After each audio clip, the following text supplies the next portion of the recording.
Yang kedua, kita tidak melakukan apa yang baik di dalam pandangan Tuhan. Umpamanya kita begadang, ini sekarang lagi bola ya toh. Nah, tapi orang lagi nonton bola ini, orang korbankan waktu tidur hanya untuk menonton bola. Tetapi ketika kita sakit, Messi tidak bawa obat kepada kita, ya kan? Nah, tetapi kita mau menonton dia. Nah, ini kita tidak melakukan yang baik dalam pandangan Tuhan. Kita mengorbankan sesuatu, kesehatan kita untuk sesuatu yang nilainya sangat rendah. Ibu bapak, saudara-saudari, kita sekarang sudah tiba kepada firman yang mengajarkan kita supaya kita menjaga kesehatan kita dengan baik dengan cara mendengarkan suara Allah, melakukan yang baik di dalam pandangannya. Telinga kita arahkan kepada perintah-perintahnya, dan yang terakhir adalah kita berpegang teguh kepada perintah-perintah itu. Coba kita meneliti kita punya diri sendiri, sejauh mana kami mengikuti suara Allah, sejauh mana kami melakukan yang baik dalam pandangan Allah, sejauh mana kami mengikuti perintah-perintahnya, sejauh mana kami berpegang teguh kepada ketetapan-ketetapan. Ini bagian pertama. Sekarang saya ajak kita pindah ke bagian yang kedua. Kalau kita tadi melakukan menurut suara Tuhan itu, kita akan hidup sehat. Tetapi kenyataannya, karena kita melanggar apa yang Tuhan perintahkan kepada kita, maka kita banyak hidup di dalam keadaan yang tidak sehat. Nah, sekarang pertanyaannya, kalau tadi firman mengatakan kepada kita supaya kita menjaga tubuh kita dengan baik agar tidak sakit. Sekarang kalau saya sakit, firman-Nya menuntut saya bagaimana supaya saya bisa sembuh. Dan itu sesuai dengan topik kita pada hari ini, kuasa firman yang menyembuhkan. Ibu bapak, kitab Amsal bab 4 ayat 20 sampai 22 memberitahu kepada kita bagaimana cara kita sembuh daripada penyakit kita. Amsal bab 4 ayat 20 mengatakan begini: perhatikanlah kata-kata, arahkanlah telingamu kepada ucapanku,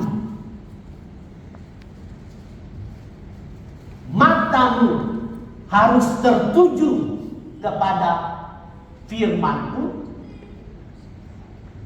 Simpan firmanku itu di dalam lubuk hatimu, karena itu semua akan memberi kehidupan kepadamu dan memberi kesembuhan. Ibu bapak, ini firman yang menolong kita untuk sembuh. Berarti pada waktu kita sakit, dan kita sakit sebagai orang beriman, langkah pertama kita adalah kita datang kepada tabib yang agung. Tabib yang agung itu adalah Allah sendiri. Mengapa kita mesti datang kepada Dia pertama? Sebab Dia yang menciptakan tubuh kita. Dan karena Dia merancang tubuh kita, Dia tahu apa yang bermasalah di sana. Ya, kita bicara kepada Tuhan, bagaimana keadaan fisik saya, bagaimana keadaan penyakit saya, bagaimana keadaan saya sekarang ini. Saya tidak bisa jalan, saya ada di kursi roda, saya mengidap penyakit kanker, saya mengidap penyakit rematik, macam-macam. Kita bicara itu kepada Tuhan. Ibu bapak, pertama kita dengar atau perhatikan kata-kata. Dan yang kedua, kita arahkan telinga kepada ucapan. Berarti kata-kata Tuhan dan ucapan-ucapan Tuhan itu memberi kepada kita kesembuhan. kita bisa, mata kita tertuju kepada firman Allah. Artinya kita membaca firman itu tidak dengan pikiran-pikiran yang bercabang, tetapi kita membiarkan diri kita rendah hati supaya kita diajar, kita dididik, kita dibina oleh Tuhan bagaimana caranya kita mengatasi penyakit-penyakit kita. Ibu bapak, banyak sekali firman Tuhan di dalam Perjanjian Baru, mungkin bisa ditampilkan di sini. Dan saya minta tolong teman-teman media bisa tampilkan beberapa catatan. Dalam kitab suci Perjanjian Baru ada kira-kira 729 ayat kitab suci yang menolong kita pada waktu kita sakit. Kita datang kepada Allah dan memohon. Nah, umpamanya ini Mazmur 103 ayat 2 sampai 3. Di situ dikatakan bahwa Tuhan itu pengasih dan penyayang. Dia yang menyembuhkan penyakitku.